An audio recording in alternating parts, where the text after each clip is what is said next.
नमस्कार साथियों। SSC GD का सेट नंबर 7 यह प्रीवियस ईयर्स क्वेश्चन है।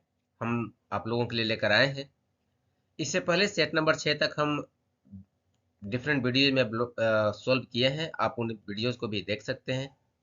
आइए सेट नंबर 7 को हम शुरू करें। यहाँ प्रश्न कहता है, एक साधारण वृद्धि दर से एक शहर की जनसंख्या 10 वर्ष में 1.5 गुना हो जाता है, तो उसी वृद्धि दर से जनसंख्या कितने वर्ष में दोगुना हो जाएगा। देखो, पी इकाई जो दिया है वो बस यूं ही दे दिया आपको। आपको सिर्फ ये ध्यान रखना है कि 1.5 वर्ष में 10 वर्ष में 1.5 गुना, तो दुगुना कितने वर्ष में। अगर हम मूलधन और मिश्रधन के कॉन्सेप्ट पर इस प्रश्न को बनाएं, तब हमारे पास मूलधन के रूप में अभी वर्तमान में 1 है और मिश्रधन हो जाता है 1.5 वर्ष कितने समय में, 10 वर्ष में। अब बताओ, इस मूलधन अगर 1 है, मिश्रधन अगर 1.5 है, तो ब्याज कितना हुआ होगा, कितना बढ़ा है, 0.5। इस 0.5 बढ़ने में समय आपको कितना लग गया, 10 वर्ष का। समझ पा रहे हैं जी।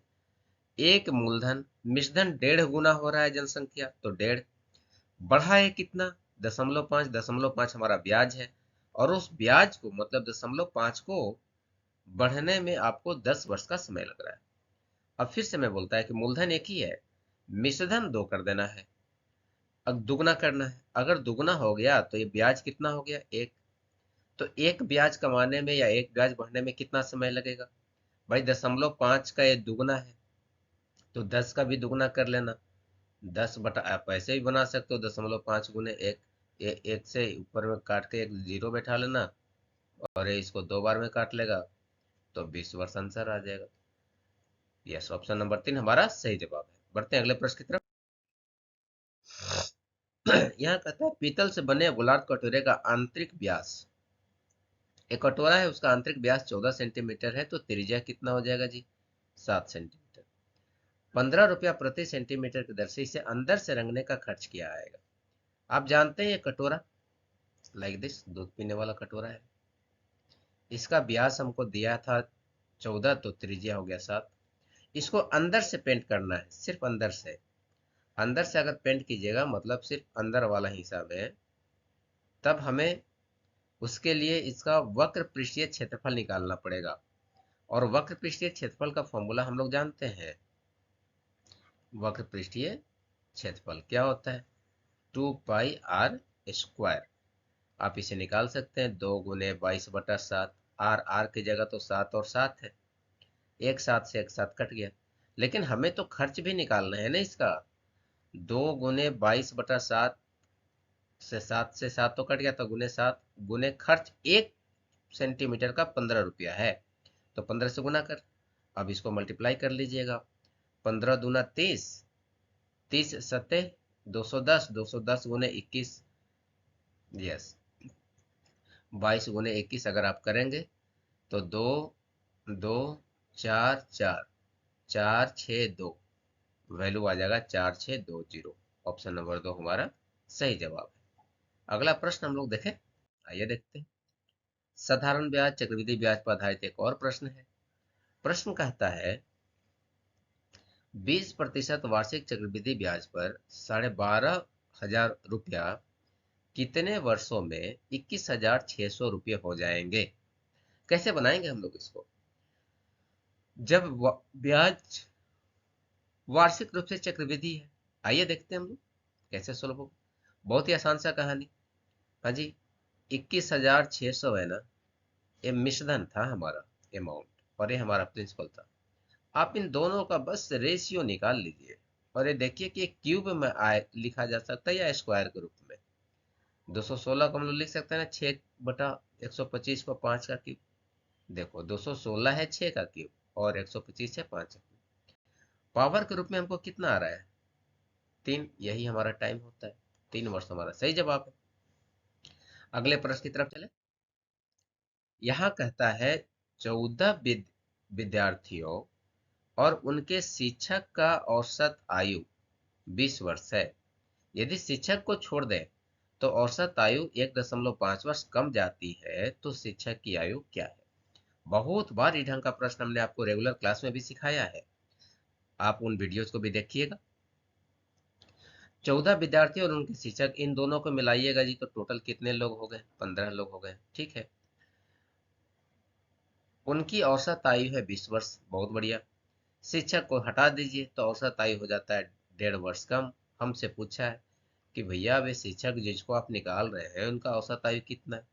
देखिए, पहले से तो 20 वर्ष था। अब अगर शिक्षक को आप हटा दीजिएगा, शिक्षक को हटाने के बाद लोग बचेंगे कितने जी? 14 लोग बच जाएंगे। और ये 14 के 14 सबको 1.5 साल कम हो जाएगा। आप आराम से इसको निकाल लीजिए, 20 जोड़ 21, 41 वर्ष हमारा आंसर आ जाएगा। ये 1.5 वर्ष कम का कॉन्सेप्ट क्या है? 14 लोग बचे ना, और 14 के 14 लोग 1.5 साल कम हो रहे हैं, तो टोटल जो डिक्रीज होगा वो 21 होगा। लेकिन हम तो यहाँ पर प्लस कर रहे हैं। प्लस इसलिए कर रहे हैं क्योंकि जो टीचर जा रहे हैं वो औसत आयु से ज्यादा उम्र लेकर जा रहे हैं, तभी हमारा औसत आयु कम हो जा रहा है। इसका मतलब टीचर का उम्र ज्यादा है, ज्यादा होने के कारण हम उसमें जो डिक्रीज हो रहा है उसको हम लोग जोड़ रहे हैं। यस, 41 वर्ष हमारा सही जवाब है। अगला प्रश्न देखिए हम लोग, समय और दूरी का यह प्रश्न। एक चोर 3:30 बजे एक कार चुराता है। बहुत बढ़िया। 80 किलोमीटर प्रति घंटा की चाल से वो भागता है। चोरी का पता चलता है 4 बजे, मतलब चोर आधा घंटा निकल चुका है आगे, और मालिक दूसरी कार से 90 किलोमीटर प्रति घंटा की चाल से पीछा करता है, तो वह चोर को कब पकड़ लेगा? आइए बनाए। भाई यह चोर था, ये 3:30 बजे गाड़ी आपका चुरा लिया है।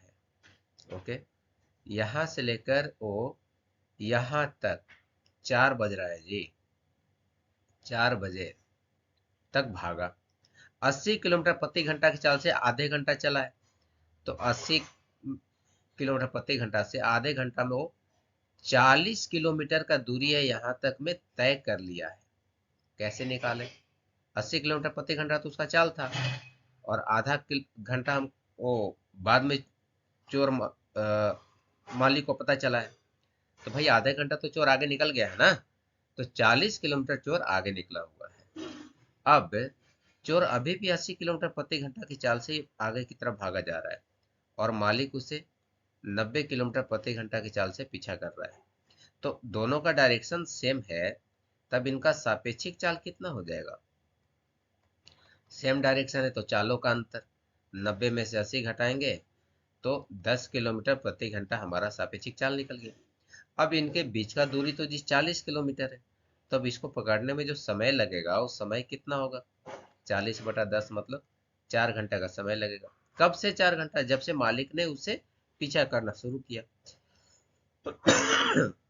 4 बजे से 4 घंटा और जोड़िएगा तो 8 बजे रात में आप उसको पकड़ पाइएगा। यस, ऑप्शन नंबर 1 हमारा सही जवाब है। अगला प्रश्न देखें, बहुत ही आसान सा प्रश्न, एलसीएम एचसीएफ का प्रश्न है। 1020, 850 और 1156 का महत्तम समापवर्तक निकालें। देखो, एक तो भाग विधि है ही, भाग विधि से आप निकाल ही सकते हो, लेकिन इस 850 को देखो, ये 850 तो दिख रहा है कि हमको ये 17 से कटने लायक है ना? 17×5 = 85 होता है। इसका मतलब ऑप्शन में हमें वैसे ऑप्शन को चुन लेना है जिसमें 17 से भाग लगेगा। ऑप्शन नंबर 2 ही तो है, 34, जिसमें 17 से भाग लग जाएगा, इसलिए सिंपल इसका आंसर आ जाएगा 34, ऑप्शन नंबर 2। अगला प्रश्न देखें हम लोग, ये भी एलसीएम एचसीएफ का प्रश्न है जी। 35 और 42 के लघुत्तम समापवर्तक को 32 और 40 के महत्तम समापवर्तक से भाग करें। पहले तो 35 और 40 का लघुत्तम समापवर्तक निकाल लिया जाए। आसान सा प्रश्न, 35 और 42 का 7 से लगा लो, 7×5 = 35, 7×6 = 42। इसका जो लघुत्तम होगा वो 7×5×6 हो गया। बढ़िया है। और 32 और 40 का महत्तम समापवर्त आप जानते हैं 8 होगा। यस, इनका एचसीएफ 8 है। हमको कह रहा है कि इसको भाग कर दो इस एचसीएफ से, इसको गुना कीजिएगा जी, 210 आ जाएगा। 210 को हमको भाग कर लेना है कितना से? 8 से। 8 दूना 16, 5 0, 8 6 48, 2 दशमलव बैठाओ, जीरो बैठाओ, 8 दूना 16, देख लो ऑप्शन नंबर 4 सही जवाब है। अगला प्रश्न चले। बहुत ही खूबसूरत प्रश्न है। यह कहता है एक मेज का क्रय मूल्य और अंकित मूल्य का अनुपात 3:4 है। यदि दुकानदार इस पर 25% की 2 क्रमागत छूट देता है और मेज को 2250 रुपये में बेच देता है, तो होने वाला हानि को आप ज्ञात कीजिए। देखिए जी, आपके पास क्रय मूल्य और अंकित मूल्य का अनुपात दिया है कितना, 3:4। लेकिन जब आप बेचने जा रहे हैं तब, ध्यान से सुनेंगे, जब आप बेचने जा रहे हैं तब आप इस 4 रुपया के अंकित मूल्य पर छूट प्रदान कर रहे हैं। कितना छूट प्रदान कर रहे हैं? 25% का। कितने का? 25% का। 3 रुपया क्रय मूल्य और 4 रुपया अंकित मूल्य, इस पर आप 25% का छूट दे रहे हैं बार बार। डेट मीन्स 25% का छूट, 25% का फ्रैक्शन तो 1/4 है। 4 रुपया अंकित मूल्य था, 1 रुपया आप छोड़ दिए तो आप उसको 3/4 में बेच रहे हैं। यह 3/4 आप 2 बार दे रहे हैं उसको। ध्यान रखना, अब ये अंकित मूल्य नहीं बल्कि अब एक किस में बदल गया, अब ये बदल गया हमारा विक्रय मूल्य में। छूट दे दिया हमने, अब वो विक्रय मूल्य में हमारा बदल गया। अब हम लोग इसको कैलकुलेट कर लेंगे। आइए काउंट करते हैं। यह 4 से 1 4 तो ऐसे ही कट गया, और इस 3 से इस 3 को अनुपात में है तो काट सकते हैं। हमारे पास मिला 1:3/4। हम इस 4 को इधर भेज देंगे तो 4:3, मतलब क्रयमूल 4 था, विक्रयमूल हमारा 3 है। अब इस 3 का मान हमको दिया है 2250 रुपया। देखो भाई, 4 रुपया में खरीद रहे हो, 3 रुपया में बेच रहे हो, तो डेफिनेटली हानि कितने का हो रहा है? 1 का हानि हो रहा है। क्यों? 4 में से 3 घटा तो 1 का हानि।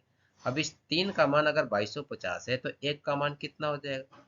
2250/3, 750 रुपया हमारा जवाब आएगा। ऑप्शन नंबर 4 सही जवाब है। बढ़ते हैं अगले प्रश्न की तरफ। यहाँ प्रश्न समय और दूरी से है। रानी एक व्यक्ति है, 15 किलोमीटर प्रति घंटा की चाल से दौड़ती है, तो 200 मीटर जाने में वह कितना समय लेगी?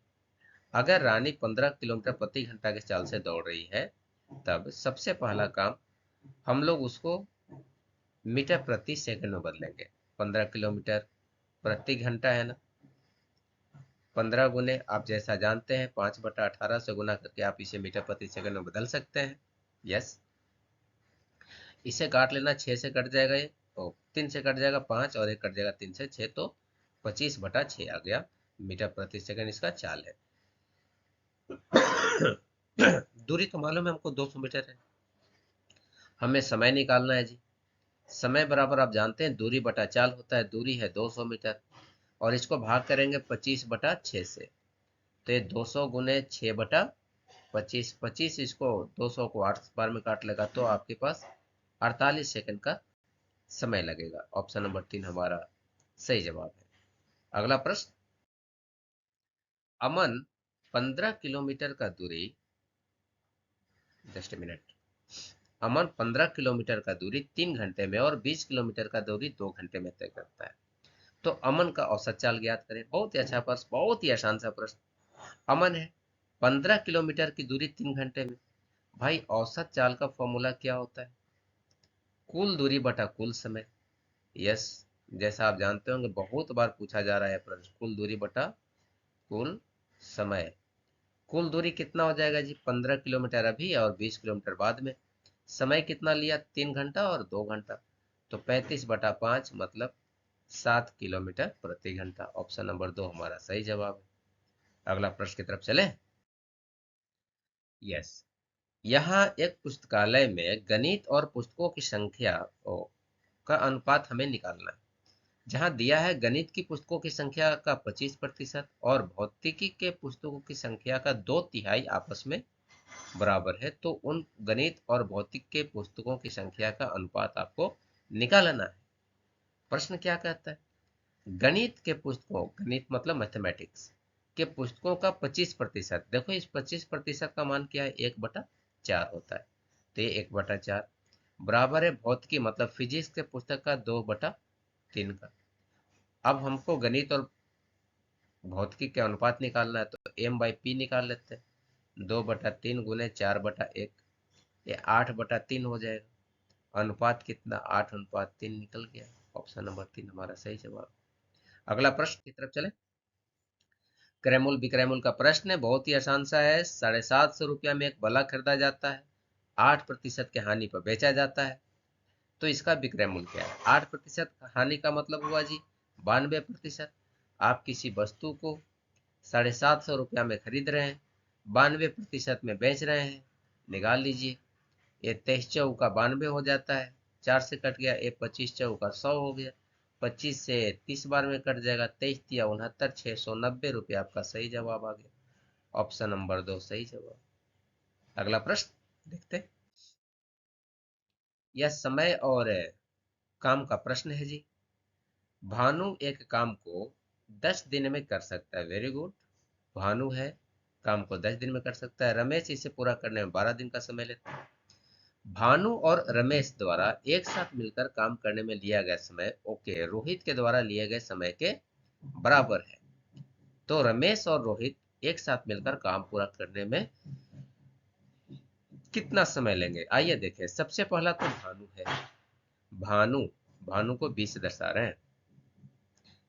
अच्छा, रमेश, तो भानु के बाद रमेश है, और रमेश के बाद रोहित जी हैं। रोहित जी, भानु 10 दिन में कर सकता है जी। रमेश 12 दिन में कर सकता है। आप इन दोनों का एलसीएम निकाल लो जी। एलसीएम निकालोगे 60 आएगा। भानु का इफिशियंसी 6, रमेश का इफिशियंसी 5। अच्छा, दोनों रोहित का तो हमें मालूम नहीं, लेकिन जो रोहित का इफिशियंसी है वह है भानु और रमेश के इफिशियंसी के बराबर है। भानु और रमेश के इफिशियंसी के बराबर है। क्यों? क्योंकि जितना दिन में भानु और रमेश दोनों मिल के कर रहा है, उतना ही दिन में इस काम को रोहित अकेले कर दे रहा है, ऐसा प्रश्न में कहा जा रहा है। दैट मीन्स भानु और रमेश का दोनों को मिलाकर जो क्षमता होगा वह क्षमता अकेला रोहित का होगा। इन दोनों का क्षमता कितना हो गया, 11।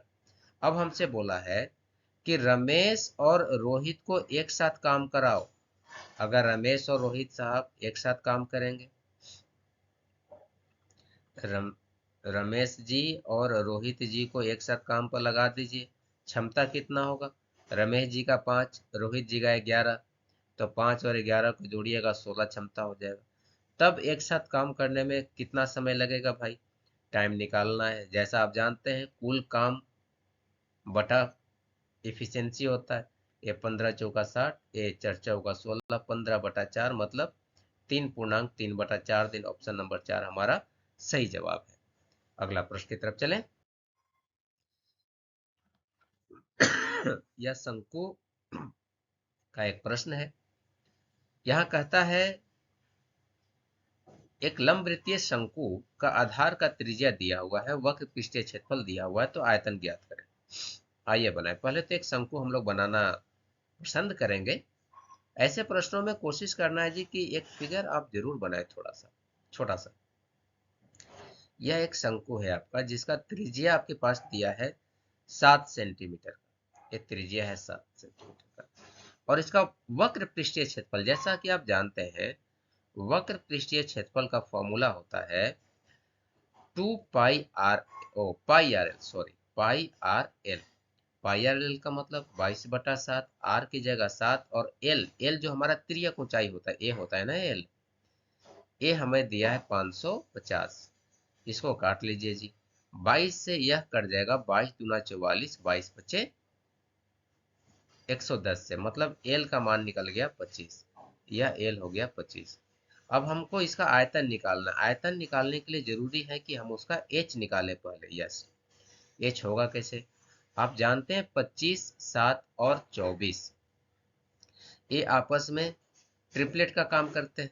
तो भैया तो एक समकोण त्रिभुज बन गया है ना। एक ऐसा समकोण त्रिभुज है जिसका त्रिज्या, जिसका बेस 7 है और कर्ण 25 है, तो ऊंचाई उसका 24 हो जाएगा। आप पाइथागोरस थ्योरम से निकाल भी सकते हो, या फिर ट्रिपलेट याद रख लेना।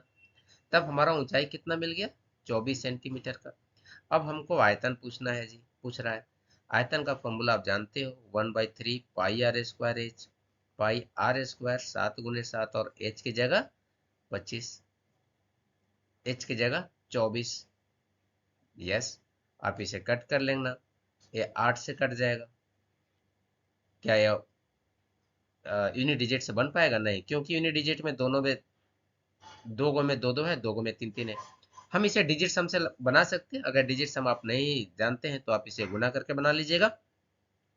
8 से 56 गुने 22 कर लीजिएगा। 56 गुने 6 दूना 12, 5 दूना 10, 1 11, 6 दूना 12, 5 दूना 10 और 1 11, 2 3 2 1, 1232 आपका सही जवाब है। आगे बढ़े। बहुत ही अच्छा प्रश्न समय और कार्य का है। यह कहता है एस एक व्यक्ति है जो 50 दिनों में काम को कर सकता है। टी उसे 40 दिन में कर सकता है, बहुत बढ़िया। एम उसे 30 दिन में कर सकता है, शाबाश। एस सभी दिन काम करता है, मतलब सप्ताह का 7 दिन काम करता है एस। टी केवल सोमवार, बुधवार और शुक्रवार, मतलब अल्टरनेट डेज में MWF में काम करता है, सिर्फ 3 दिन काम करता है सप्ताह में। और एम केवल शनिवार और रविवार को कार्य कर सकता है। यदि कार्य सोमवार को आरंभ किया जाए तो यह काम कितने सप्ताह में पूरा हो जाएगा? ठीक है, सोमवार से लेकर इतवार तक का काम हम लोग अभी बनाएंगे। आइए शुरू करें। एस एक व्यक्ति का नाम है, टी दूसरा व्यक्ति है और एम तीसरा व्यक्ति है। यह किसी काम को 50 दिन में कर लेगा, यह 40 दिन में कर लेगा और यह 30 दिन में कर लेगा। आप इन तीनों का एलसीएम निकाल लीजिए, इन तीनों का एलसीएम निकाल लीजिए। 600 इसका एलसीएम आएगा, पंचों का 20 या 60, या 600 इसका एलसीएम आ गया। इफिशियंसी निकाल लेते हैं, 12 इसका 15 और इसका हो जाएगा 20। अब हमसे बोला क्या कि जो एस है वो सप्ताह का सभी दिन काम करेगा, दिया है ना प्रश्न में, सप्ताह का सभी दिन काम करेगा। अगर ये सप्ताह का सभी दिन काम किया, डेट मीन्स 7 दिन एस ने काम किया है। आगे चलते हैं। टी केवल सोमवार, बुधवार और शुक्रवार काम करता है, डेट मीन्स टी सिर्फ 3 दिन काम किया तो 3T। और एम सिर्फ शुक्रवार और शनिवार और रविवार को काम कर सकता है, मतलब सिर्फ 2 दिन, तो 2 गुने एम का इफिशियंसी हम लोग निकालने जा रहे हैं। 7 गुने एस करोगे तो 12 सत्ते 84, 3 गुने टी करोगे तो 15 गुने 3 45 और 2 गुने एम तो 40। सबको जोड़ लो, 169 आएगा। अब हमसे पूछा है कि यह कितने सप्ताह में पूरा हो जाएगा। कैसे निकालेंगे भाई साहब, क्षमता तो निकल गया ना। 600 को आप इस 600 को 169 से डिवाइड कर दीजिए। कितनी बार में लगेगा? 4 बार में तो ज्यादा हो जाएगा, तो 3 बार में लग गया। 9 तिया 27, 16 तिया 48 और 2 50। लेकिन आगे जाने की जरूरत नहीं है, 3 सप्ताह से ज्यादा और 4 सप्ताह से कम लगेगा समय, क्योंकि 4 से तो ज्यादा हो जा रहा था।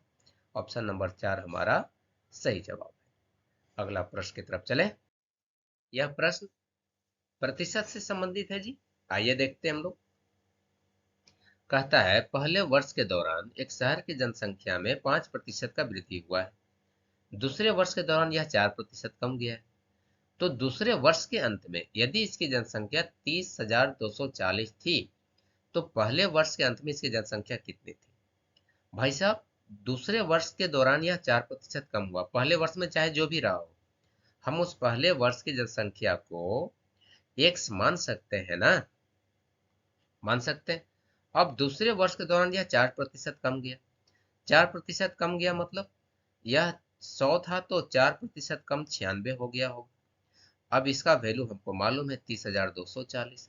आप एक्स जो पहले वर्ष का जनसंख्या था उसका मान निकाल लीजिए, 30,240 गुने 100/96। यस, आप इसको 96 से कट कर लेना, ये 315 बार में कट जाएगा पूरा पूरा, तो वैल्यू आ गया 315 पर 2 जीरो। ऑप्शन नंबर 3 आपका सही जवाब है। बढ़ते हैं अगले वीडियो की तरफ। प्रश्न कहता है 9 और 25 के बीच का मध्य समानुपाती ज्ञात करें। कैसे ज्ञात करेंगे? आप जानते हैं मध्य समानुपाती का फॉर्मूला। मध्य समानुपाती मतलब B = √A × C। तो 9 गुने 25, 9 का वर्गमूल 3 गुने 5, ऑप्शन नंबर 4 15। अगला प्रश्न, यह छूट से संबंधित प्रश्न है। आइए शुरू करते हैं। सभी कपड़ों पर 20% का छूट मिलता है। नगद भुगतान करने वाले को 5% का अतिरिक्त छूट मिलता है। तो 7200 रुपये की जैकेट को ग्राहक को नगद में कितना भुगतान करना पड़ेगा? भाई आपको नगद लेना है, आइए दिलाते हैं आपको नगद में। कितना लीजिएगा? 7200 रुपये का जैकेट है, 20% पहले छोड़े हैं जी तो 80 न मिलेगा, 5% फिर से छोड़ दिए हैं तो 95। सही है, 2 जीरो से 2 जीरो तो ऐसे ही कट गया। ये 20 चौका 80 और ये 20 पचे 100, इसको 19 बार में काट लीजिएगा तो 19 चौका 76 गुने 72, आप लोग गुना कर लेंगे।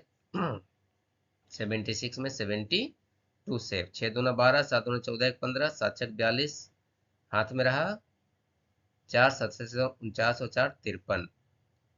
यस, 5 4 7 2, ऑप्शन नंबर 4 हमारा सही जवाब है। अगला प्रश्न देखा जाए। 13% और 19% का क्रमिक छूट किस एकल छूट के बराबर है? जैसा कि आप जानते हैं एकल छूट का फॉर्मूला होता है x plus Y plus X Y बटा 100। प्लस होता है या माइनस होता है? यहाँ पर माइनस एक्स वाई बटा 100 होता है जी। यस, अब हमारे पास पहला है 13 जोड़ 19 घटाओ 13 गुने 19 बटा 13 और 19 को जोड़ेंगे तो 32 आ जाएगा। घटाओ 13 गुने 19 करेंगे तो 19, 190 और 57, 247 आ जाएगा जी। बटा 100 है तो 2.47 आ जाएगा। घटाओगे तो 29.53 आ जाएगा। ऑप्शन नंबर 3 हमारा सही जवाब है। अगला प्रश्न देखें, फिर से मध्य समानुपाती का प्रश्न है जी। यह 3 और 27 के बीच का मध्य समानुपाती हमें निकालने के लिए कह रहा है। आप जानते हैं मध्य समानुपाती बराबर b बराबर अंडर रूट ए इंटू सी होता है। तो 3 गुने 27, 3 गुने 27 करेंगे 81 आ जाएगा और 81 का वर्गमूल 9 आएगा। ऑप्शन नंबर 2 हमारा सही जवाब है। मध्य समानुपाती को अगर हम थोड़ा डिटेल करें, जैसा आप जानते होंगे ए बी और सी, यहाँ बी इसका मध्य समानुपाती कहलाता है। हम इसको लिखते कैसे हैं? ए अनुपात बी समानुपात बी अनुपात सी। यहाँ बीच वाला दोनों का गुना अंतिम वाला दोनों के गुना के बराबर होता है, तब बी स्क्वायर बराबर होता है ए इंटू सी और बी का वैल्यू हो जाता है अंडर रूट ए इंटू सी। इस वीडियो में इतना ही। हमें उम्मीद है कि आप एंजॉय कर रहे होंगे इस सेशन को। अगर वीडियो पसंद आया हो तो आप इसे लाइक करें, चैनल पर नए हैं तो सब्सक्राइब करें, साथ ही अपने दोस्तों के साथ शेयर भी करें ताकि वे भी इन प्रश्नों को सोल्व कर सकें और अपनी सफलता में एक कदम और आगे बढ़ सकें। थैंक्स।